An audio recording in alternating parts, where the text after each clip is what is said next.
सभी को praise the Lord. आज हम बात करने वाले हैं कि कैसे लोग परमेश्वर के राज्य के वारिस नहीं होंगे। देखिए, वैसे लोग जो पाप करते रहते हैं, पाप में आनंद लेते हैं, पश्चाताप नहीं करते, और अंधे हो चुके हैं, जिन्हें सच्चाई दिख नहीं रही, दिखकर भी वे अपने जीवन में एक्सेप्ट नहीं करते, परंतु पाप में आनंद करते हैं, ऐसे लोग परमेश्वर के राज्य के वारिस नहीं होने वाले।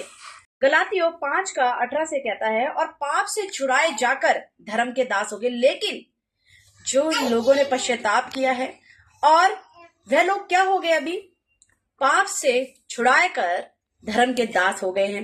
मैं तुम्हारी शारीरिक दुर्लभता के कारण मनुष्य की रीति पर कहता हूं, जैसे तुमने अपने अंगों को कुकर्म के लिए, अशुद्धता और कुकर्म के दास होने के लिए सौंपा। यानी तुमने अपने अंगों को किस लिए सौंपा? कुकर्म, अशुद्धता होने के लिए। वैसे ही अब अपने अंगों को क्या? पवित्रता के लिए धर्म के दास करके सौंप दो। वहां पर ये पौलुस सिखाता है कुरिन्थियों के लोगों को।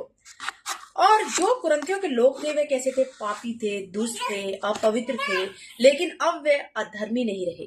क्योंकि उन्हें पश्चाताप किया, अपने पापों को माना, पवित्र आत्मा द्वारा अर्थात उसकी शक्ति द्वारा मसीह में विश्वास के द्वारा उनका रूपांतरण हो गया। अब वे बदल गए। हालेलुया।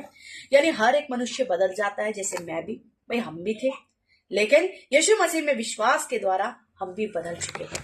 और उनमें क्या परिवर्तन आया? पहले उन्हें शुद्ध किया गया, उन्होंने अपने पापों का पश्चाताप किया और क्षमा मांगी, और उन्हें पिता, पुत्र और पवित्र आत्मा के द्वारा क्या मिला? बपतिस्मा दिया गया।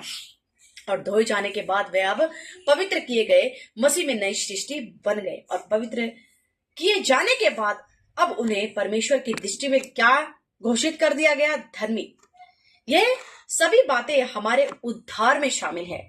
हमें ये उद्धार अनुग्रह और विश्वास के द्वारा क्या प्राप्त हुआ है, ना कि हमारे कर्मों के द्वारा। जैसे आज लोग कर्म करते हैं, लेकिन नहीं, विश्वास के द्वारा हम धर्मी ठहरे गए हैं।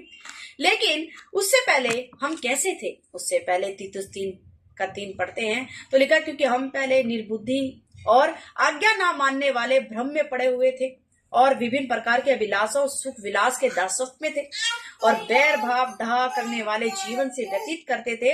ऐसा जीवन हम व्यतीत करते थे, बैर करते थे, डहा करते थे, ठीक है, अभिलाषों में, सुख विलासों में चलते थे और घृणित थे और एक दूसरे से बैर रखते थे। पर जब हमारे उद्धारकर्ता परमेश्वर की कृपा और मनुष्य पर उसका प्रेम प्रकट हुआ, जब यीशु मसीह का प्रेम हम पर प्रकट हुआ, तो उसने हमारा क्या किया? उद्धार किया। और ये धर्म के कारण नहीं जो हमने किए, पर अपनी दया के अनुसार उसने नए जन्म का स्नान हमें दिया, पवित्र आत्मा के द्वारा हमें एक नई सृष्टि बनाया। सभी को जय मसीह।